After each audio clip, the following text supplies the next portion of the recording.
अगर सरकार बातचीत से अगर नहीं मानती है तो दिल्ली की सरकार को यह निर्णय लेना है और इसलिए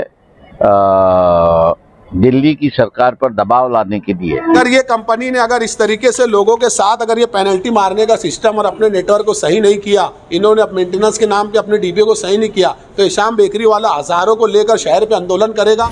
जमीयत जो है ये उलमा की एक जमात है और उलमा के ऊपर बहतान तराशी ये अच्छी बात नहीं है। एसडीपीआई इस बात का खंडन करती है।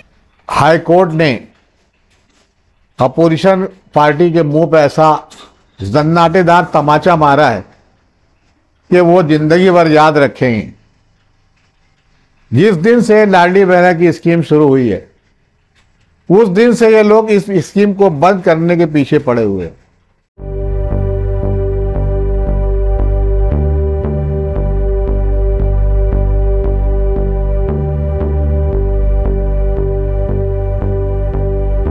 की मीटिंग का जो था वो मालेगांव में जो ब्लास्ट हुआ था उसका जजमेंट आया हुआ है और सभी जन अपेक्षा ये कर रहे थे कि उस जजमेंट में जितनी कमियां हैं, खामियां हैं, उसको लेके राज्य सरकार जो है, केंद्र सरकार जो है वो हाई कोर्ट में अपील करे। लेकिन महाराष्ट्र कि कुछ मंत्रियों का जो बयान आया है उससे ये ध्वनित होता है कि वो अपील करना नहीं चाहते हैं। इसलिए आज जो बैठक हुई उस बैठक में यही हुआ कि हम लोग किस ढंग से सरकार से बातचीत करें, उन पर प्रेशर डालें और इस देश का जो दस्तूर है, कानून है कि एक किसी के जजमेंट पे हम लोग विश्वास ना रखें। उस जजमेंट को जो है वो दूसरे किसी ने उसको एग्जामिन करना चाहिए, देखना चाहिए सही है गलत है और उसी के बाद में विश्वास रखे। मतलब एक अपील की एक प्रोविजन जो है वो कानूनी तौर से मानी गई है और उसी की वजह से मालेगांव के ट्रायल कोर्ट का जो जजमेंट है वो हाई कोर्ट में अगर अपील होता है तो उसको री एग्जामिन होता है और फिर उस पर विश्वास रखना लोगों को आसान हो जाता है। तो इसलिए ये अपील की जो प्रोविज़न है उसको लागू होना चाहिए और उस पर एक चर्चा हुई। अगर सरकार बातचीत से अगर नहीं मानती है तो दिल्ली की सरकार को यह निर्णय लेना है और इसलिए दिल्ली की सरकार पर दबाव लाने के लिए कि आप अपील करो। जो फैसला आएगा वो हम जो जनता जो है वो मान लेगी। इसी निर्णय को जो है वो पब्लिक प्रेशर कैसे ला सकते उस पर भी एक चर्चा हुई। माइनॉरिटी डिफेंस कमेटी का मकसद ये है कि मालेगांव शहर के साथ इंसाफ होना चाहिए। एनआई कोर्ट का जो फैसला था वो फैसला इंसाफ हुआ ऐसा नहीं लगता और आज जो मीटिंग हुई उससे हमें कहीं ना कहीं ये लगता है कि आने वाले वक्त में हाई कोर्ट में अगर अपील हुई है और जिस तरह से साहब ने बोला है कि प्रेशर अवामी तौर पे बनना चाहिए, अगर वो बना तो मालेगांव शहरियान जिन लोगों की मौत हुई, जो लोग जख्मी हुए, उन सबको इंसाफ मिलेगा। ये फैसला जो एनआई कोर्ट का था वो सिर्फ एक फैसला था और हम चाहते हैं कि हमको इंसाफ मिलना चाहिए। आज की मीटिंग में जो बातें सामने आई वो बहुत ही अहम है और सर ने जो मशवरे दिए हैं इंशाअल्लाह हम उसको अपने हज़रत मौलाना अरशद मदनी साहब दामद बरकातहुम के सामने पेश करेंगे और हमारी समझ में आया कि ये बहुत ही कारआमद और मुफीद मशवरा है और हज़रत की इजाज़त होगी तो इंशाअल्लाह ये काम ज़रूर किया जाएगा। जमीयत के ऊपर इल्ज़ाम तराशी करते हैं। एक लीडर कहता है कि अरशद मदनी जमीयत जो है वो एक आजी आमदार का सपोर्ट कर रही है, उसके लिए काम कर रही है, उसके लिए वोट बढ़ाने काम किया। एक लीडर कहता है कि जो माजी आमदार है उनके फेवर में मौलाना महमूद मदनी जमीयत काम कर रही है। तो देखिए, मैं एसडीपीआई की जानिब से पूरे शहर के आवाम के सामने बात बताना चाहता हूँ कि जमीयत जो है ये उलमा की एक जमात है और उलमा के ऊपर बहतान तराशी ये अच्छी बात नहीं है। एसडीपीआई इस बात का खंडन करती है उलमा जो है वो उलमा हक है। उलमा के ऊपर किसी सियासी पार्टी का फेवर, दबाव और यादी में वोट बढ़ाना, उनके ऊपर गुनाह दाखिल करना, ये जो चल रहा है ये सही सियासत नहीं है। इसलिए मैं ये कहूँगा मालेगांव शहर के सियासी लीडरान को कि आप सियासत कीजिए, लेकिन जमातुल उलमा को इसके अंदर न खींचें। कारण क्या है, इसी तरह के पिछले टाइम भी वाक़यात हुए, कहीं पर जन्म दाखिला लेके आया गया, कहीं स्कूल के अंदर बोगस टीचर लाया गया, इस तरह के हर टाइप की इंक्वायरी शुरू कराई गई शहर के अंदर। तो मुझे है और SDPI को खदशा है कि कहीं ऐसा ना हो कि जमीयत की भी ये लोग इंक्वायरी करवा दें। जो SDPI की जानिब से मालेगांव सेंट्रल हल्के असेंबली निवडणूक निर्णय अधिकारी तथा प्रांत अधिकारी के पास हम लोग यहाँ पर आए थे और हमारा मकसद है कि जो रिटर्निंग ऑफिसर है मालेगांव सेंट्रल के 114 के, इससे पहले भी 2019 में हमने देखा कि तकरीबन 40,000 वोट जो है वो डिलीट कर दी और 40,000 वोट जो डिलीट की गई है उनमें से आज तक बहुत सारे नाम जो है वो शामिल नहीं किए। वो लोग बार बार BLO के ज़रिए यहाँ पर ऑफिस पर आकर प्रांत ऑफिस में आके एप्लीकेशन करते हैं, मगर उनके नाम अब तक शामिल नहीं किए गए। लेकिन जैसा कि अभी हम देख रहे हैं कि यहाँ पर जो है इस तरह का आरोप इल्ज़ाम लगाया गया है जिसमें तकरीबन 42,000 वोट जो है वो बोगस है, ऐसा कहा गया है। जो बोगस वोट है, डबल वोट है, वो हर हाल में डिलीट होनी चाहिए। हमारा भी यही मुतालबा है, हम भी इसके हक में है, लेकिन जो ओरिजिनल वोटर है वो डिलीट ना किया जाए, ओरिजिनल वोटर के नाम जो है यादी से कम ना किए जाए। इसके लिए आज हमारा ये वफ़द आया था और हमने निवडणूक निर्णय अधिकारी साहब से मुतालबा किया है कि वोटर्स का जो है वेरिफिकेशन करने के बाद ही जो है नामों को डिलीट किया जाना चाहिए। बगैर तहकीक के, बगैर जांच के कोई सा भी नाम अगर डिलीट किया जाता है तो SDPI जो है न सिर्फ एहतजाज करेंगी बल्कि कोर्ट भी जाएंगी। ये ऑफिसरान के खिलाफ, निवडणूक निर्णय अधिकारी के खिलाफ, BLO के खिलाफ और इलेक्शन कमीशन के खिलाफ हम लोग कोर्ट भी जाने के लिए जो है यहाँ पर आज ऐलान कर रहे हैं। इसलिए अगर 2019 की तरह बिला तहकीक, बगैर जांच के अगर नाम डिलीट किए गए जो ओरिजिनल वोटर है, क्योंकि आज भी मेरे खुद के घर के भी ऐसे वोटर्स हैं जिनके नाम डिलीट किए गए थे। हमने बार बार एप्लीकेशन दिया है लेकिन हमारे नाम जो है वो अब तक ऐड नहीं हुए हैं। तो यही मुतालबात के साथ आज हम लोग यहाँ पर आए थे। बहुत बहुत शुक्रिया। ये देखिए कलकत्ता कंपनी, ये शहर के अंदर जब से आई हुई है, इनको लाया किसने, इनको इंटर किसने किया, ये वही हाकिम लोग हैं जो आज अपने आप को जो है लाजवाब अलकाब से पुकारते हैं। वो कहते हैं हम कौम के हमदर्द है। आज मालेगांव शहर के ऊपर ये कलकत्ता कंपनी एक अजाब है। अजाब क्यों है, मैं उसकी खुलासा कर दूं कि देखिए अपना फार्मेसी 106, ये एक छोटे से एरिया का मैं जो है इलाके का नाम ले रहा, ऐसे कई 50 इलाके होंगे, मैं 106 की बात कर रहा हूँ। वहाँ पर नेटवर्क ही नहीं है। कमाल है कि इनकी मौली इनका एग्रीमेंट बना था उसमें इन लोगों ने टाइप किया था कि करोड़ों रुपए का जो मेंटेनेंस है वो हम शहर को पहले DP हो गया उसका पूरा चेंज करेंगे, वायरिंग चेंज करेंगे, जो है नए पोल्स लगा के एक अच्छा स्ट्रक्चर बनाएंगे। लेकिन यकीन मानिए ये कलकत्ता कंपनी हमारे ऊपर अजाब बनी है।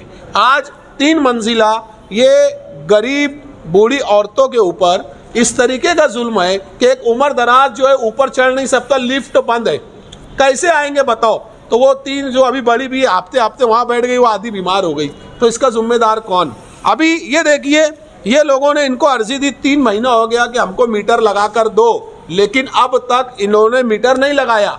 और जब ये लोग कहीं दूर से लंबा वायरिंग डालकर अदर एरिया से इलेक्ट्रिक बिल अपना लाइट लेते हैं तो इनके ऊपर वो पेनल्टी मारते हैं। अभी ये देखती है ये हजरत के ऊपर जो है इन्होंने 12,933 का केस बना दिया। ये क्या इनके बाप का है, कहाँ से लाएंगे पैसे? 12,033, 300 रुपये रोज से मजदूरी करते ये कहाँ से लाएंगे, कौन है इसका जिम्मेदार। उसके बाद 3 महीना हो गया जब आपको अर्जी दी गई तो आप लोगों के साथ गलत क्यों कर रहे। अभी वहाँ बैठा तो उन्होंने बोला वहाँ नेटवर्क को नहीं। अरे जब नेटवर्क को नहीं रहे तो एक आदमी 1 महीना 2 महीना जो है बिगर बिजली के रह सकता, लेकिन सालों साल रह सकता क्या? नहीं रह सकता। यही जिम्मेदार है ना। तो मैं अभी इनके रेड्डी साहब से मेरी बात हुई, मैं मालेगांव शहर के जितने भी ऐसे लोगों को पेनल्टी लगी है वो मेरे पास आए। मेरा अभी से अपना सिंधे साहब के पीए परशुराम पाटिल साहब से बात हुई, मैंने उनके कहा कि ये सेक्टर जो है अपना सीएम साहब फडणवीस साहब के अंडर आता है। मोदी साहब नारा लगाते हैं कि हमने करप्शन को बंद किया, हम लोगों को बिजली मुफ्त देंगे, लेकिन ये बिजली तो हम हमारे पैसे से लेने के बावजूद ये बिजली वाले हम पे पेनल्टी मार रहे हैं। ये सच्चाई है। शहर के अंदर एक माहौल था, जब कलकत्ता कंपनी आई थी तो लोग इनको मारा जा रहा था, जब कनेक्शन काटने के नाम पे। ये लोग मेरे पास आए, मेरे को समझाया गया, हमने बोला कि नहीं, गलत करेंगे तो हम इनके ऊपर जो है वो जांच करेंगे।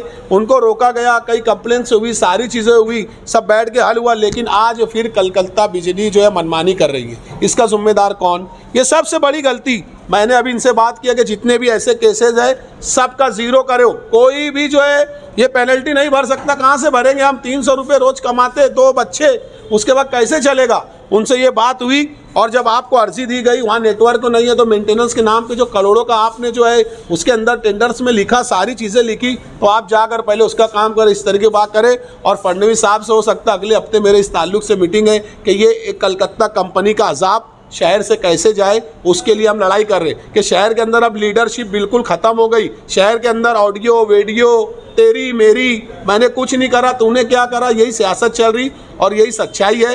इंशाल्लाह आज पड़े हुए बहादुर लोगों को मैदान में आने की ज़रूरत है। तो एक अदना सा खादिम, एक सोशल वर्कर, एक ईमानदार और मुखलिस हिशाम बेकरी वाला मैदान में आया। ऐसे जितने भी लोगों का बिल का मसला इश्यूज़ है वो मुझसे कांटेक्ट करो। हम एक सर्कल बना के शहर की नुमाइंदगी करेंगे और ये जालिम कलकत्ता कंपनी को शहर से भगाएंगे। और अगर शहर से नहीं भगाए तो इनको सीधा करने की ताकत इंशाल्लाह मैंने वादा और अज़्म किया, इंशाल्लाह करके दिखाऊंगा। आज शहर के अंदर कारपोरेशन से बजट बचने का सिलसिला चालू है, लेकिन अगर आप माजी में जाएंगे तो आपको ये समझ में आएगा कि जिन लोगों ने कारपोरेशन का इक़्तिदार जिनके हाथों में था, आज जो है 400 करोड़ 500 करोड़ 600 करोड़ बजट होने के बावजूद भी ये गरीब आवाम आज तक परेशान क्यों है? इसकी सबसे अहम वजह ये सियासी लीडरान। जब तक शहर के अंदर ख़ानदानी सियासत का खात्मा नहीं होगा, जब तक शहर की तरक्की नहीं हो सकती। ये सच्चाई है। आज रोडों के ऊपर निकलकर कुर्सी लगाकर चाय पर और ना जाने पिंडाल लगाकर ये हमको कहा जा रहा है कि हमको एक मौका और दो और हम कारपोरेशन के इक़्तिदार पे बैठेंगे और लोगों को लूटेंगे। लूटने की वजह यह है कि गरीब आवाम जो अपने टैक्स के पैसे से कारपोरेशन चलती है, ये किसी के बाप का पैसा नहीं है। लेकिन मैं इन आवाम से ये कहूँगा कि आप भी 200-300 में बिकना बंद हो जाए। अभी ये देखिए, हम लोग जो 106 आज मेरे हिसाब से वो बीच में पड़ता है फार्मेसी, लेकिन वहाँ पानी की पाइपलाइन नहीं है। इसका जिम्मेदार कौन? कमिश्नर साहब हंस के कहने लगे कि भाई मुझे ये बताओ कि वहाँ पे पाइपलाइन नहीं है, इतने सालों से तुम कहाँ थे? तो मजबूरन मुझे बोलने लगा कि साहेब जिन लोगों का इक़्तिदार था वो लोगों ने कभी शहर के लिए सोचा ही नहीं। वो अमीर से अमीर हो गए, लेकिन ये मजदूर गरीब से गरीब हो गए। आज कारपोरेशन की आप हिस्ट्री उठा के देखेंगे, सिर्फ वो ठेकेदारी, जो ठेकेदार वो कारपोरेशन में सबसे अफजल, वो कमिश्नर साहब के सबसे ज़्यादा करीब। तो ये ठेकेदार जो है ये कर क्या रहे? और जो सियासी लीडरान है, जिन लोगों ने अपने आप को लक़ब दिया है, अपने आप को जो एक से एक लगा कि मैं नस्ल 9 हूँ। बताओ नस्ल 9 का मतलब क्या होता है? आज उठाकर देखो ना आप, आज ये लोग परेशान हैं। तो इनके लिए हम यहाँ पर 106 के लिए आए थे, 176 के अंदर ही पानी की पाइपलाइन का मसला था, उसके लिए भी आए थे। और अल्हम्दुलिल्लाह कमिश्नर साहब ने वो दोनों तीनों पॉइंट जो है वो नोट किए, जल्द जो है उसका काम स्टार्ट होगा। उसके बाद अख्तराबाद का एक मसला था, वो मसले भी साहब से, वो भी पानी का मसला।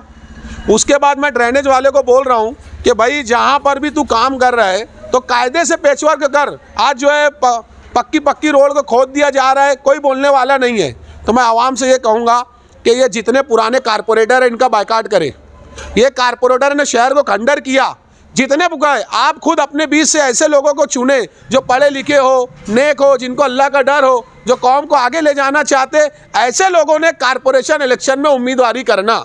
मैं ये चाहता हूँ, ये साले 2 नंबर के धंधे करते, ये ड्रग्स के धंधे करते, ये गांजे बेचते, ये जब गलत है, जब ऐसे लोग आपके महल्ले पे हुकूमत करेंगे तो वो नस्लों के अंदर क्या जाएगा? वो नस्लों के अंदर गलत ही जाएगा।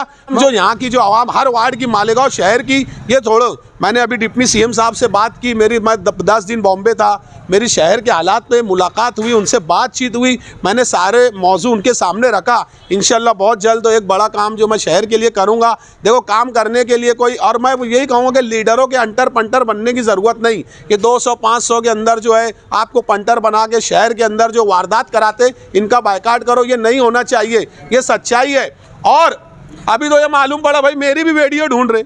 अबे वीडियो क्या करेंगे, ढूंढ के रहेंगी तो ढूंढेंगे ना, जो काम करते उनकी वीडियो ढूंढते, तुम तो ढूंढो कहाँ से लाते वीडियो, मैं भी तो देखूं। अरे भाई, किसी के ऐप, किसी के गुनाह को जाहिर करना इतना बड़ा गुनाह है। मैं तो ये कहूँगा कि आज के सियासतदान नहीं है, ये गीदड़ है, लीडर नहीं है, गीदड़ है। गीदड़ इसलिए है कि ये मौजू की चीज़ों से हट गए। आज ये अगर ये वाकई में शहर के मुखलिस होते तो ये डेवलपमेंट पे इलेक्शन करते। ये फला रोड मैंने बनाया, मैंने गार्डन बनाया, मैंने हॉस्पिटल बनाया, मैंने MBBS कॉलेज लाया, आज ये इससे हट के ऑडियो और वीडियो पे स्क्रीन लग रही, तो ये क्या है? तो मैं आपसे यही रिक्वेस्ट करूंगा कि देखिए, बेकरी वाला राब्ता ऑफिस हमेशा आपके लिए खुली है। मैं वार्ड का ही नहीं, मैं पूरे शहर का काम करता हूं, तो हमको एक चैन बना के शहर में काम करना है। और जो भी धमकी दिया, जो भी डेयरिंग के बराह रास्त हमसे मिल सकते हैं। मैं पुलिस डिपार्टमेंट से भी ये कहना चाहूँगा कि अतिक्रमण की मुहिम चालू हुई, उसके अंदर कोई आज़ाद नगर के PI साहब गांधी मार्केट के लिए कार्रवाई करते, लेकिन ये कार्रवाई ऐसी क्यों कि भाई 2 दिन तोड़ते उसके बाद वापस से लग जाता। अगर तुमको कार्रवाई करनी है तो पूरे शहर की और कायदे से करो। अतिक्रमण साफ होना अच्छी बात है, लेकिन 2 दिन तोड़ते फिर लग जाता तो ये बुरी बात है। अगर इस तरीके का अतिक्रमण लाए तो हम शहर और रोडों के ऊपर आंदोलन करेंगे, ये हमारी सच्चाई है। तो इंशाल्लाह कमिश्नर साहब ने सारी बातों को माना। ये वार्ड के अंदर LED लाइट भी नहीं है, इंशाल्लाह बहुत जल्द उन्होंने वादा किया है, हो सकता है 15 दिन के अंदर वो LED लाइट का नज़्म होके इनके वार्डों में LED लाइट भी लग जाएंगे। और रही रज़ापुरा रोड का, उसका वर्क का ऑर्डर निकलेगा। जो मैंने कहा था कि वो रज़ापुरा रोड का काम होगा, इंशाल्लाह वो काम होने वाला है। और मैं फिर शहर के कमिश्नर आयुक्त को जो है, आज उनका जन्मदिन है, मैं उनको बहुत बहुत मुबारकबाद देता हूं और उनको ये कहता हूं कि आप हज़ारों साल जिए। शायर कहता है ना कि रोशनी है मेरे अंदर, ताउम्र हवाला दूंगा, इतनी शिद्दत से मैं चमकूंगा कि पूरी कौम को उजाला दूंगा। यही मिशन लेकर हम शहर में निकले हैं। सप्टेंबरचे जे पैसे आहेत ते आता आपण या महिन्याच्या शेवटी देऊ, ऑक्टोबरमध्ये पुन्हा ऑक्टोबर-नोव्हेंबरचे पैसे देऊ। त्यामुळे कुठल्याही परिस्थितीमध्ये काँग्रेसच्या लोकांनी कितीही प्रयत्न केला तरी लाडकी बहीण योजना आम्ही बंद होऊ देणार नाही, हा देखील माझा तुम्हाला शब्द आहे। अस्सलाम वालेकुम। मेरी लाडली बहनों, लाडले भाइयों और लाडले बुजुर्ग हजरात, आज हाई कोर्ट ने अपोजिशन पार्टी के मुंह पे ऐसा जन्नाटेदार तमाचा मारा है कि वो जिंदगी भर याद रखेंगे। जिस दिन से लाडली बहना की स्कीम शुरू हुई है, उस दिन से ये लोग इस स्कीम को बंद करने के पीछे पड़े हुए हैं। पहले तो बोलते थे कि ये स्कीम खाली हवा है, ये स्कीम खाली एक पब्लिसिटी इंस्टेंट है, ये स्कीम का पैसा नहीं आएगा। पैसा आना शुरू हुआ तो फिर ये लोग क्या किए कि हाई कोर्ट में अपना आदमी भेजे, वट्टीवार नाम का आदमी, और PIL दाखिल किए। और आज उसका हाई कोर्ट में रिजल्ट लगा। हाई कोर्ट ने क्लियर कट बोल दिया है कि महाराष्ट्र गवर्नमेंट का जो भी प्रॉफिट है उसमें तो 3% कम जो रेवेन्यू है, जो पैसा है वो लाडली बहना को जा रहा है। इसलिए इससे कोई महाराष्ट्र गवर्नमेंट के रेवेन्यू पर कोई असर नहीं पड़ने वाला। ये आप लोग की बहुत बड़ी जीत है और ये अपोजिशन कांग्रेस, NCP, उद्धव ठाकरे, शिवसेना, ये लोग की बहुत बड़ी हार है। हर कदम कदम पे ये लोग हारे। आज 14 महीने से आपको लाडली बहना का पैसा मिल रहा है, आज अगस्त का पैसा भी डाल दिया गया है। और अभी अभी आपके लाडले भाऊ वजीर आला देवेंद्र फडणवीस ने कहा है कि अगस्त महीने में आखिर में सितंबर का पैसा भी डाल दिया जाएगा। और जितनी भी गवर्नमेंट की स्कीमें, तमाम स्कीमें जारी हैं। मेरी लाडली बहनों, बराए मेहरबानी तमाम स्कीमों का फायदा तो उठाओ। आप लोग को क्या करना है, कोई भी कंप्यूटर की ऑनलाइन की दुकान पे जाना है, मैंने करीब 7-8 लोग का नाम और नंबर दिया है कि वहां जाइए, और जो लाडली बहनें 65 साल की हो गई हैं, अरे ये तो बंद हो गई स्कीमियां, नहीं, वो तो बंद हुई, मगर उसके बाद उनके लिए आपके लाडले भाइयों ने एक ऐसी स्कीम चालू की है कि 65 साल के ऊपर की लाडली बहनों को हर महीना 7,000 रुपया स्टाइपेंड दिया जाएगा। ये लाडले भाई आपके कहां तक आपका ध्यान रख रहे हैं? आप इस बात का आपका एहसास है? आपके पेट में बच्चा है, वहां से ये स्कीम शुरू करते हैं। जब बच्चा पैदा होता है, पैदाइश के वक्त तो पैसा, जब बच्चा 18 साल तक हो जाता है 1,10,000 रुपये तक पैसा। जब तुम्हारी बच्ची है, वो बच्ची मेडिकल में, इंजीनियरिंग में, टेक्निकल में, फार्मेसी में और पूरे महाराष्ट्र की 840 फैकल्टी में कहीं पे भी एडमिशन ले, उसको बगैर पैसे के एडमिशन मिलने वाला है। कोई भी इंस्टीट्यूशन आपसे एक भी पैसा नहीं लेने वाली है। अगर वो पैसा ले तो मुझसे व्हाट्सएप पर उसकी शिकायत करो। उनको अपना कॉलेज बंद नहीं कराना है। पिछले साल भी ऐसे ही ये लोग लगाए थे कि पैसा नहीं मिलने वाला है, गवर्नमेंट की तरफ से नहीं मिलने वाला है। न जाने कितनी लाडली बहनों ने अपने बच्चियों को पढ़ाया है। इस बात का एहसास है? इसके अव्वल की सरकार कभी ये की? आपकी बच्चियों को तालीम, सिर्फ आपके बच्चे को इतना करना है कि नीट के एग्जाम में उनको परसेंटेज मिलाना है। परसेंटेज मिला है आपका एमबीबीएस में, एमबीबीएस के बाद पोस्ट ग्रेजुएट यानी एमए, एमकॉम, एमएससी, एमई, उसमें भी आपका एडमिशन होने वाला है। तो बराए मेहरबानी अपोजिशन और ये मालेगांव में आजी एमएलए और माजी एमएलए के बहकावे में ना आए।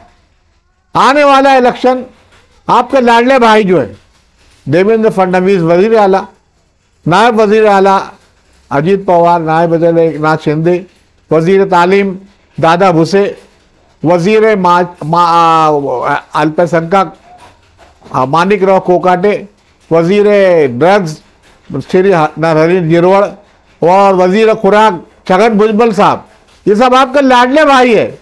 ये चाहते हैं कि हमारी लाडली बहनें जो है माशी तौर से खुद कफील हो, अपने पैरों पे खड़े हो, किसी का मोहताज ना हो।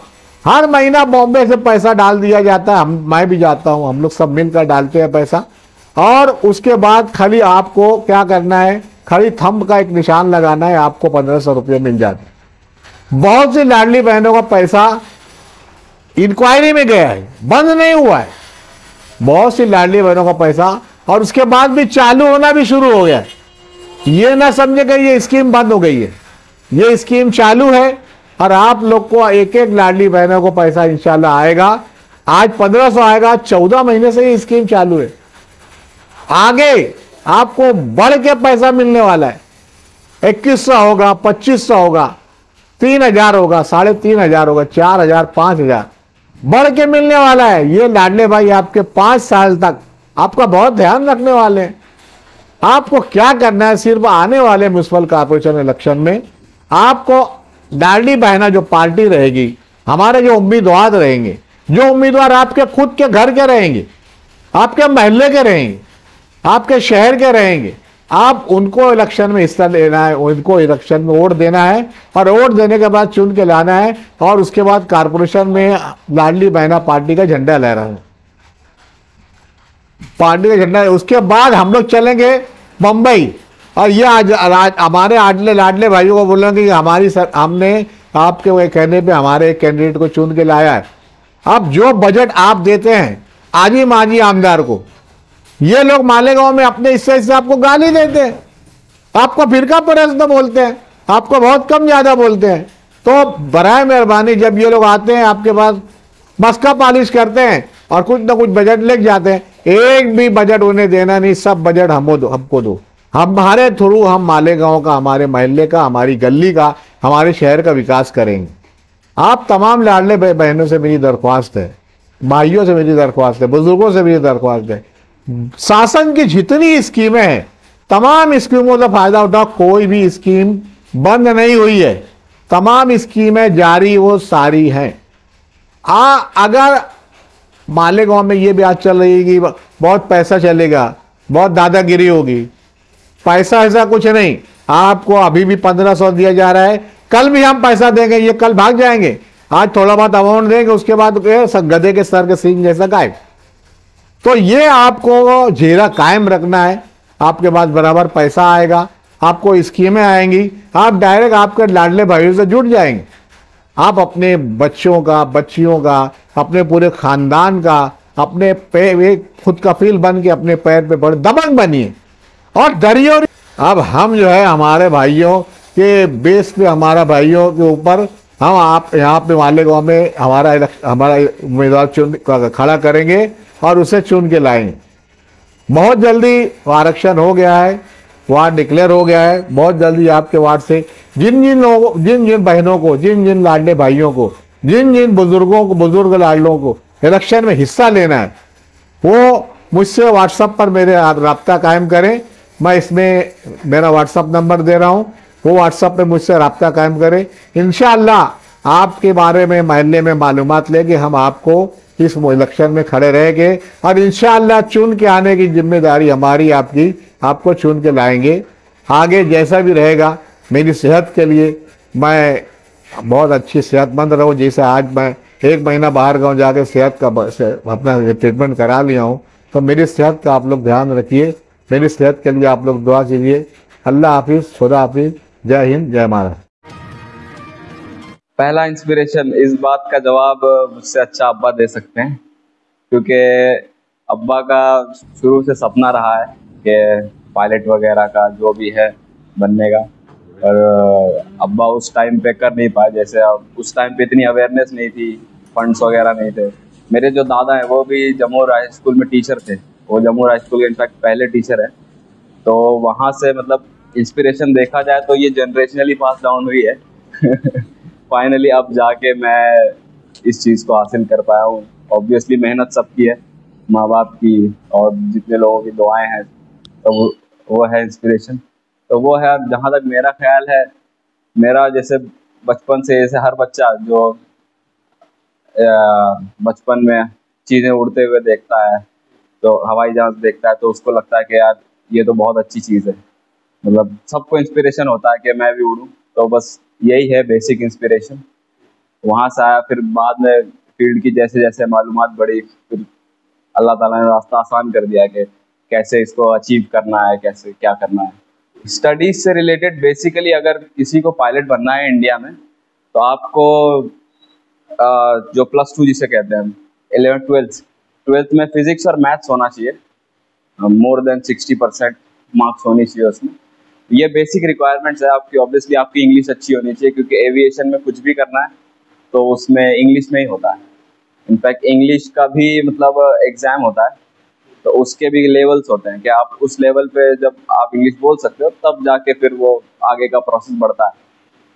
तो ये एजुकेशन रिलेटेड बेसिक तो यही है कि आपको फिजिक्स और मैथ्स में अच्छी मार्क्स होनी चाहिए। अगर किसी ने फिजिक्स मैथ्स नहीं भी किया 12th में, तो जो ओपन यूनिवर्सिटी से लोग फिजिक्स और मैथ्स करते हैं, तो उसमें एनरोल करके भी ये किया जा सकता है। उसके बाद 12th पास होने के बाद, उसके बाद जो DGC है, जो directorate general of civil aviation है, इंडिया की अथॉरिटी है, तो वो एग्ज़ाम्स कंडक्ट करती है। 5 एग्ज़ाम्स इंडिया में, 5 एग्ज़ाम्स है, तो वो आपको यहाँ क्लियर करने पड़ते हैं। और फिलहाल मैं इंडिया से नहीं कर रहा हूँ ट्रेनिंग, मैं साउथ अफ्रीका से कर रहा हूँ। वहाँ अगर किसी को CPL करना है तो वहाँ कुल मिला के 19 एग्ज़ाम देने पड़ते हैं। तो वहाँ एग्ज़ाम्स के नंबर्स ज़्यादा हैं, पर वहाँ भी मतलब लेवल ऑलमोस्ट सेम होता है कि आपको जैसे अभी फ़िलहाल मैं प्राइवेट पायलट हूँ, मेरे पास PPL है, जिसका मतलब होता है प्राइवेट पायलट लाइसेंस। तो वो देने के लिए साउथ अफ्रीका में 8 एग्ज़ाम्स क्लियर करने पड़ते हैं, और फिर कुछ आवर्स की फ्लाइंग करनी पड़ती है। 45 आवर्स मिनिमम है वो फ्लाइंग आवर्स। उसमें बहुत सारी एक्सरसाइज होती हैं, वो सारे सक्सेसफुली कंडक्ट करना पड़ता है, तब जाके फिर वो आपका एक तरह से प्रैक्टिकल एग्ज़ाम होता है, मान लीजिए, जो जिसे चेक बोलते हैं हम लोग। कोई भी एविएशन में कोई भी एग्ज़ाम को चेक बोला जाता है, हर पायलट का होता रहता है। तो वो क्लियर करने के बाद फिर आपको PPL वगैरह इशू होता है। तो ये है बेसिक पढ़ाई स्टार्ट करने के लिए। इंडिया में फ्लाइंग स्टार्ट करने के लिए आपको 12th होना चाहिए, फिजिक्स, मैथ्स और इंग्लिश ऑब्वियसली, और आपको DGCA के 5 पेपर्स लिखने पड़ते हैं। और एक रेडियो का भी एग्ज़ाम होता है, बट वो it's more like a practical exam, it's not written. तो पढ़ाई से रिलेटेड ये है। कैसा रहा है आपका जो भी मतलब लाइफ में क्या चल रहा है, पढ़ाई से उस पर इफेक्ट पड़ता है। पढ़ाई का यही सेम है, कोई भी चीज़ में फील्ड में, जैसे मैं देखूँ अपनी बिजनेस में कोई सा भी है, आपको अगर डेडिकेशन चाहिए तो आपको मतलब पूरा उसमें लगना पड़ता है। ऐसा नहीं कि ऑन ऑफ नहीं चलता उसमें। तो ये भी पढ़ाई का भी सेम है। आपको अब हेल्थ, तो पहली बात हेल्थ अच्छी होनी चाहिए।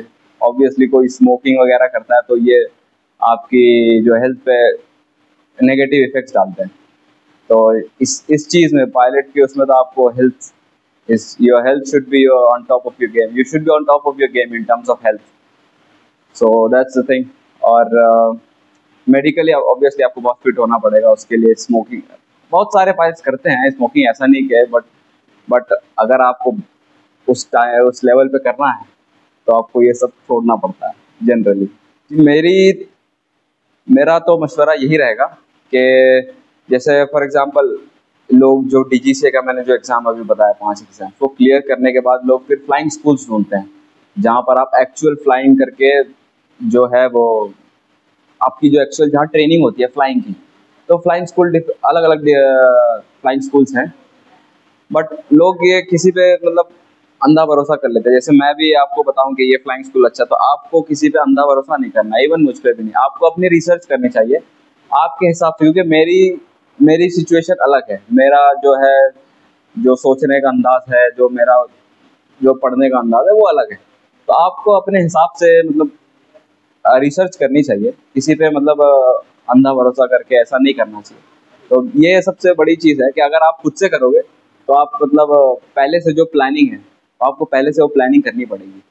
तो वो अगर आप सही से करते हो तो ये शुड बी गुड। जी, मैं फॉर एग्जांपल मैं जब अब इंजीनियरिंग कर रहा था तो मुझे पर से ऐसा कि यहाँ पर ऐसा मतलब किसी ने प्रॉपर गाइडेंस नहीं दिया, पर मैंने भी यही चीज़ अपनाई कि मैं किसी पे ऐसा किसी के बोलने पे ये नहीं कर सकते, आपको मतलब अपना वो करना पड़ेगा। तो मैं जब इंजीनियरिंग कर रहा था बेंगलोर में, तो बेंगलोर आपको पता ही है टेक हब है, वहाँ पे बहुत सारे लोग आते हैं। मेरे कॉलेज में कितने सारे जो XDRDO HAL के प्रोफेसर्स थे, एयरफोर्स के प्रोफेसर्स थे, तो उनके साथ जब उठना बैठना होता था तो उनसे मालूमात मिलती रहती थी कि क्या कैसे करना चाहिए, क्या नहीं करना चाहिए, क्या अवॉइड करना चाहिए, बेसिकली किसकी एडवाइस माननी चाहिए, किसकी नहीं माननी चाहिए। ये सब आपको समझ में आ जाता है जब आप इस चीज़ में मतलब इन्वॉल्व हो जाते हो अच्छे से पूरे माइंड से। तो ये है। तो मेरा गाइडेंस तो बेसिकली जो मेरे प्रोफेसर्स रहे हैं कॉलेज के, जैसे यहाँ भी बहुत लोगों ने मेरे जो प्रोफेसर्स हैं, जैसे मैं मालेगांव स्कूल से पढ़ा हूँ, वहाँ की बहुत सारे अच्छे प्रोफेसर्स हैं, उन्होंने मुझे गाइड किया कि क्या कैसा करना चाहिए। पर यहाँ पे लोगों की नॉलेज इस फील्ड में लिमिटेड है, क्योंकि इस फील्ड में अभी तक गांव से कोई गया नहीं है, तो it's not very understood in our city. तो बाहर से मुझे ऐसा नॉलेज मिली। और फिर सबसे बेस्ट जरिया तो आज इंटरनेट है, कोई भी इंफॉर्मेशन का। अभी AI वगैरह आ गया, आप किसी से पूछ सकते हैं, इंटरनेट इज़ बेस्ट। आपको अगर जानना है तो internet is your best thing. Family support is 100% basically. आप बिना फैमिली सपोर्ट के दिस इज़ नॉट पॉसिबल। आप देख सकते हैं मेरे फादर साहब बैठे हैं यहाँ पर, तो इनके सपोर्ट के बिना ये मुमकिन ही नहीं है। अब जिस सिर्फ फाइनेंशियली सपोर्ट की बात नहीं है, जो आपको मोटिवेशन जो चाहिए, जो इमोशनल सपोर्ट चाहिए, वो आपको फैमिली ही दे सकती है। Family support is very important. Of course कुछ लोग होंगे जिन्होंने बिना इसके भी किया होगा, बट मेरे ख्याल में तो 100%। आप कितनी भी मेहनत कर लो, but family support is different thing, you need that. So next I'm planning to first complete my CPL commercial pilot license. उसके बाद मैं ये सोच रहा हूँ कि इंडिया में कन्वर्ट करवाया जाए, फिर यहाँ के जो एयरलाइंस हैं उसमें देखा जाए। ये भी एक मोटिवेशन है कि यहाँ से जो हाजी साहिबान जाते हैं कि मैं उन्हें लेकर जाऊँ यहाँ से उड़ा के, तो ये भी एक मेरी चाहत है। तो वो आगे की बात है, इंशाल्लाह आप सबकी दुआ रही तो वो भी मुकम्मल होगी। सबसे पहले तो मैं अल्लाह ताला का शुक्रिया अदा करता हूँ। तो देखिए, स्ट्रगल तो हर किसी की लाइफ में होता है, और वाकई में फाइनेंशियली बहुत पहले से जो है हमको प्रिपेयर होना पड़ता था। अभी अरसल के ताल्लुक से मैं बोलूँगा कि एक्चुअली इसने जो बोला है कि पेरेंट्स का जो है सपोर्ट के बगैर इम्पॉसिबल है, जैसे अभी अरसल ने भी कहा है।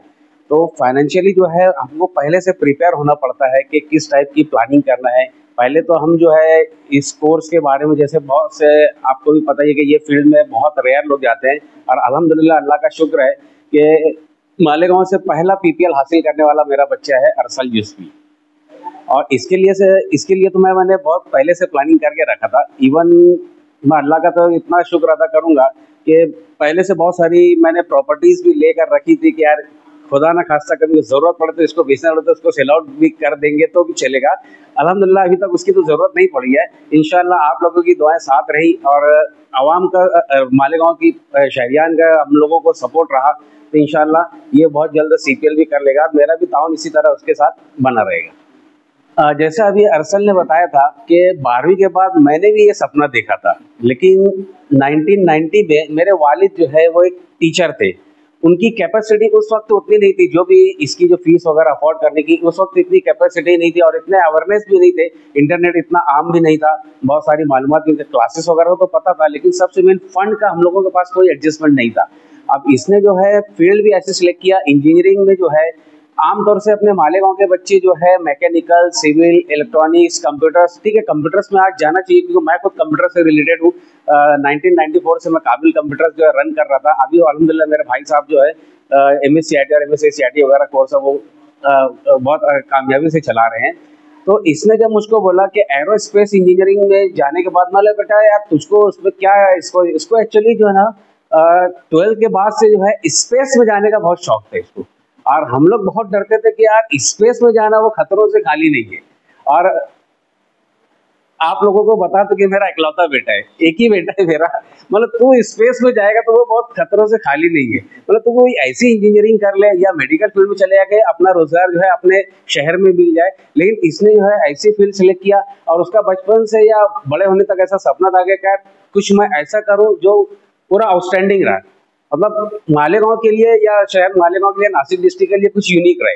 और अल्हम्दुलिल्लाह इसने करके दिखाया। इसकी लगन देखकर, इसका जुनून देखकर मैंने भी प्रिपरेशन किया और उसके मतलब फंड्स वगैरह जो उसको लग रहे थे वो मैंने पूरा अरेंज करके जो भी अपनी जो ज़रूरत है वो कम करके पूरा इसके एजुकेशन पे हमने इसको पूरा लगाया है। हम लोगों को तो एक्सपेक्टेशन, देखो अल्लाह ताला की मर्जी के बगैर कुछ नहीं हो सकता। आप बंदा जो है कितना भी एक्सपेक्ट कर ले, अल्लाह ताला की जब जो मर्जी रहेगी वो होकर रहेगा। अभी जैसे इसने बताया कि इसका जो सपना है कि मालेगांव के हाजियों को, मुझको उस वक्त बहुत ज्यादा खुशी होगी कि मालेगांव के हाजियों को ले जाने वाला जो कैप्टन होगा वो मेरा बेटा होगा। मालेगांव के बच्चों को तो हम यही पैगाम देना चाहेंगे कि आजकल के जो बच्चे हैं कि मोबाइल में बहुत ज़्यादा इन्वॉल्व रहते हैं। मोबाइल में आप इन्वॉल्व रहो, लेकिन जो नॉलेज जितना ले सकते हो एजुकेशनल लाइन से या और भी कोई बिजनेस पर्पस के लाइन से कोई आपको नॉलेज लेना है तो उसका मोबाइल का उतना यूज़ करो। और अपने यहाँ की जो पब्लिक है, जैसे अभी बच्चे ने बताया कि किसी का बोल करके आप वो फील्ड में मत जाओ, आपको पर्सनली वो फील्ड की उसकी वो प्रॉपर नॉलेज होना चाहिए, प्रॉपर प्लानिंग होना चाहिए, प्रॉपर फंड्स का एडजस्टमेंट होना चाहिए, तो आप वो फील्ड सेलेक्ट करो। ऐसा नहीं कि वो मेरा बच्चा वो कर रहा है तू ये भी कर ले, तू वो भी कर ले। अपने बच्चे के अंदर क्या अगर, जैसे इसका मेरा तो रुझान, मैं पर्सनली बोलूंगा, इसको मैं बोला था कि यार मेडिकल चूज कर लेना, तू अकेला ही रहेगा, अपना हॉस्पिटल वगैरह डाल लेंगे, कोई बात नहीं। लेकिन इसकी फील्ड, इसका जो जुनून था मैंने देख लिया, तो मैंने बच्चे का जो शौक था उसको कंप्लीट करने के लिए भाई तुम्हारा जो जिसमें इंटरेस्ट होगा वही तुम करो। तो मैं बच्चों को भी यही बोलना चाहूंगा कि आप लोगों का जिसमें इंटरेस्ट है, मतलब आप जिस फील्ड में भी जाना चाहें, चाहे वो फील्ड आर्ट्स की हो, कॉमर्स की हो, साइंस की हो या किसी भी फील्ड हो, उसमें कुछ ऐसा करके बताओ कि और ऐसा नहीं है कि आर्ट्स फील्ड बहुत खराब है, साइंस फील्ड बहुत अच्छी है या कॉमर्स खराब है। हर फील्ड अपनी अपनी जगह एक अहमियत रखती है।